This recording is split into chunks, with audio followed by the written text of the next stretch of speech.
In today's lesson, we're going to be talking about the basic rules of math.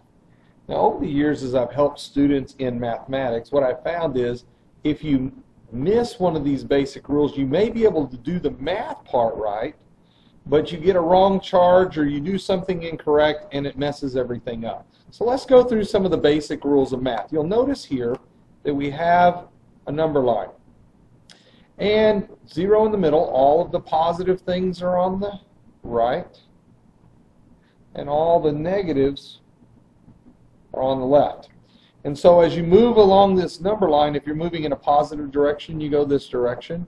If you're moving, subtracting things, you move to the left. So basically going that direction with negatives and this direction with positives. Now, this may be a review that's pretty simplistic for you, but I want to make sure everybody understands this before we go too far. Let's talk first about addition.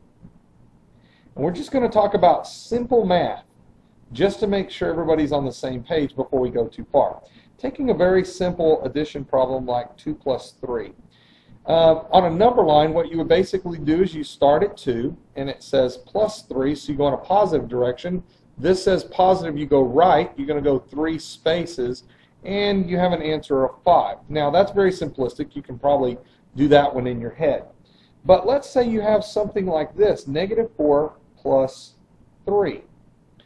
Well, if you're at negative 4, you're here, and then it says plus 3. Positives have to move to the right, so we're going to move 1, 2, 3 spots. The answer is negative 1. That may not have come as easy to you. Basically, it's a subtraction, and the charge goes on the bigger number. 4 is bigger than 3, so it's negative 1.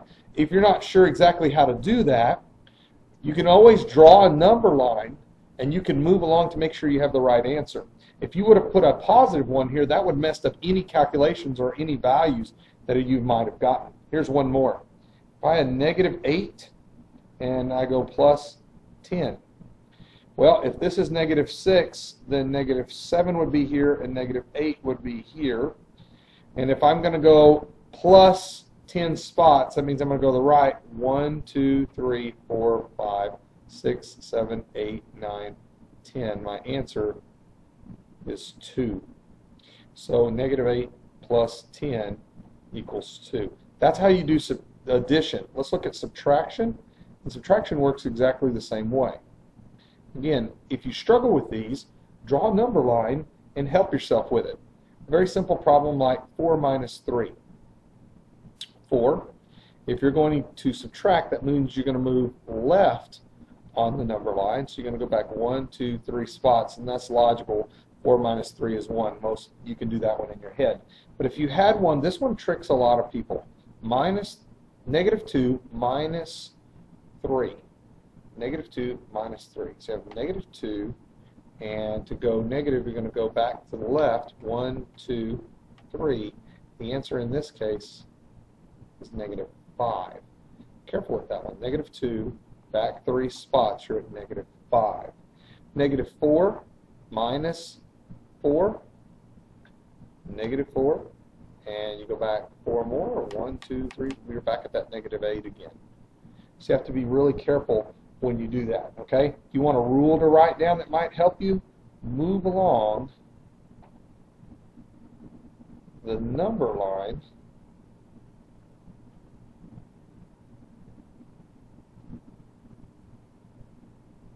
for your answer. Okay? Matter of fact, when you're taking the tax test, you should always have a calculator.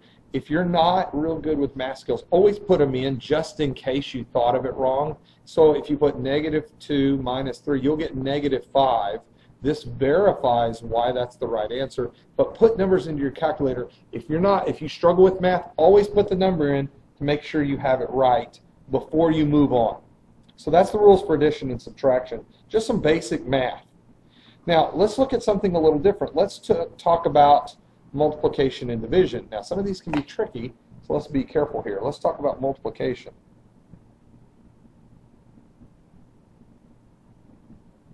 Multiplication. If you take something like 4 times 4, you should know your multiplication tables. 4 times 4 being 16.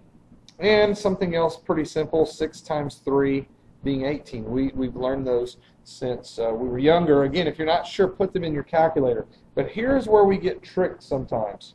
If you have a negative 6 times a negative 4.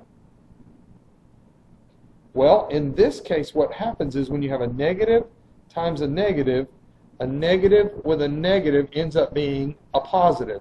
Your answer ends up being 24. If you're not quite sure, grab a calculator and try it out. Negative 6 times negative 4 ends up being positive, even though both of them were negative to begin with.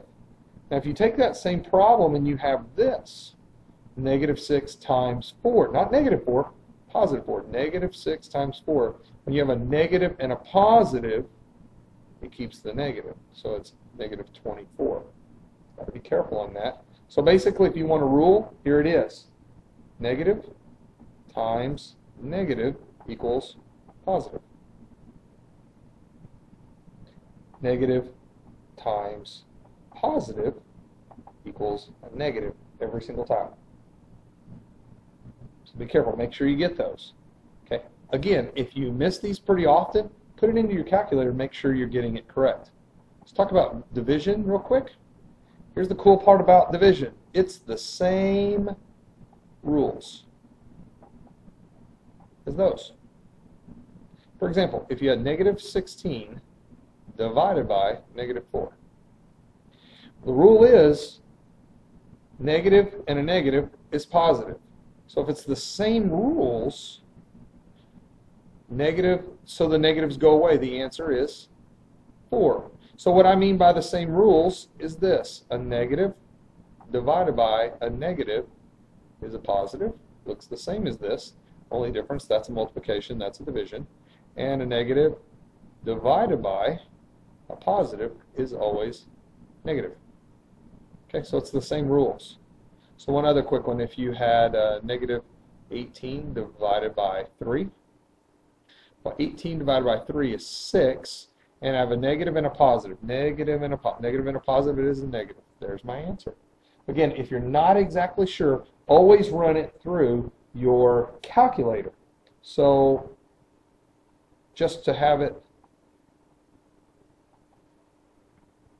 use your calculator for help.